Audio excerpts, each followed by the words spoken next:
32-এ ছাত্র জনতার সঙ্গে পুলিশের সংঘর্ষ, সাউন্ড গ্রেনেড নিক্ষেপ। রাজধানীর ধানমন্ডি 32 নম্বরে পুলিশের সঙ্গে উপস্থিত জনতার ধাওয়া পাল্টা ধাওয়ার ঘটনা ঘটেছে। এ সময় পরিস্থিতি নিয়ন্ত্রণে পুলিশ সাউন্ড গ্রেনেড নিক্ষেপ করেছে। পলাতক প্রধানমন্ত্রী শেখ হাসিনার বিরুদ্ধে মানবতা বিরোধী অপরাধের মামলার রায় ঘোষণার দিনে রাজধানীর ধানমন্ডি 32 নম্বর এলাকা উত্তপ্ত হয়ে উঠেছে। এক্সক্যাভেটর নিয়ে এগোতে চাইলে ছাত্র জনতাকে ঠেকাতে সেনাবাহিনী ও পুলিশ আটকানোর চেষ্টা ও পরে লাঠিচার্জ করে। এতে ছাত্র জনতা ক্ষুব্ধ হয়ে ইটপাটকেল নিক্ষেপ শুরু করে। হঠাৎ পাল্টাপাল্টি ধাওয়ায় পুরো এলাকা থমথমে বিরাজ করছে। এ সময় ধানমন্ডি 32 নম্বরে মোতায়েন থাকা পুলিশ ও সেনাবাহিনীর সদস্যরা বুলডোজার দুটি প্রবেশে তাৎক্ষণিক বাধা দেন। দেশে প্রচলিত আইন অনুযায়ী এই ধরনের কাজ করতে দেওয়া হবে না বলে নিরাপত্তা বাহিনীর পক্ষ থেকে জানানো হয়।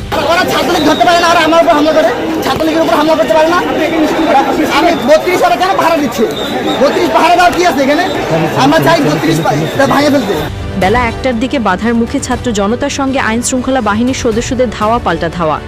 এ সময় ছাত্রদের এক অংশ দৃঢ় কণ্ঠে বলেন, যত বাধাই আসুক, খুনি শেখ হাসিনার রায় ঘোষণা পরপরই আমরা 32 নম্বর বাড়িটি গুড়িয়ে দিতে চাই।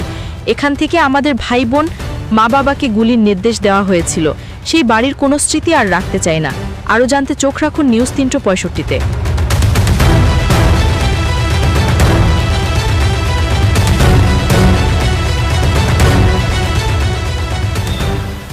বাংলাদেশের আইন অনুযায়ী প্রত্যেকটা আইনি বিচারিক প্রক্রিয়ায় যদি কোনো পক্ষ সন্দেহ পোষণ করে, তো সেই ক্ষেত্রে সে আপিল করতে পারে, সেই বিচারিক প্রক্রিয়া পুনরায় শুরু হয়। তো সালমান শাহর মৃত্যুর ক্ষেত্রে তার ওয়াইফ যদি দোষী হয়ে থাকে, অবশ্যই আদালত সেটা সুষ্ঠু তদন্তের মাধ্যমে নিরপেক্ষ জায়গা থেকে বিচার করবে, সেই আমরা আশা রাখি। তবে হ্যাঁ, আমরা সেলট জানাই বিচারিক ব্যবস্থাকে যে তারা এই ধরনের একটা দৃষ্টান্ত স্থাপন করার চেষ্টা করছে 29 বছর আগের পূর্বের মামলাটাকে পুনরায় বিবেচনা করার জন্য, যে আসলে কি হয়েছিল সেটা যাচাই বাছাই করার জন্য। সেই ক্ষেত্রে আদালত ধন্যবাদ পেতেই পারে। আমরা আসলে আইনের ঊর্ধ্বে নই, আইনের প্রতি শ্রদ্ধাশীল আমজনতার দল প্রতিনিয়ত আইনকে সম্মান করে এবং আইনি প্রক্রিয়ায় এদেশের মানুষের সঠিক বিচার হোক, ভুক্তভোগীরা বিচার পাক, অপরাধকারীরা শাস্তি পাক, এটাই নিয়ম। আমি গত কয়েকদিন আগে হাইকোর্টে গিয়েছিলাম, গিয়ে দেখলাম যে আসলে একটা ভবনের চারিদিক, 4th তলায়, সেখানে দেখলাম সিআরও ভবন সম্ভবত, এটা ভবনটার নাম আমি জানি না, চারিদিক শত শত নথি, লাখ লাখ নথি, আমি যা বলবো কোটি কোটি নথি, নথির কোনো অভাব নাই।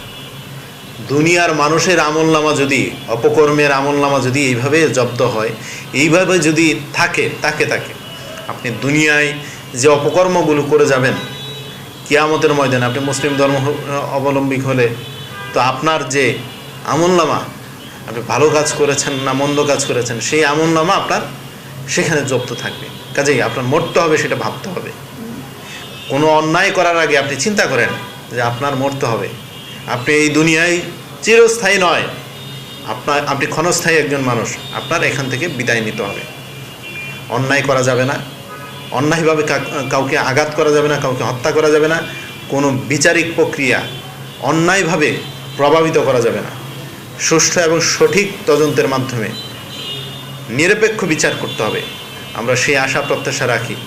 সেই আশা প্রত্যাশা যদি এদেশের মানুষকে বিচার ব্যবস্থা পূরণ করতে পারে, তাহলে জনগণ আশান্বিত হবে, আশা হারাবে না। ধন্যবাদ।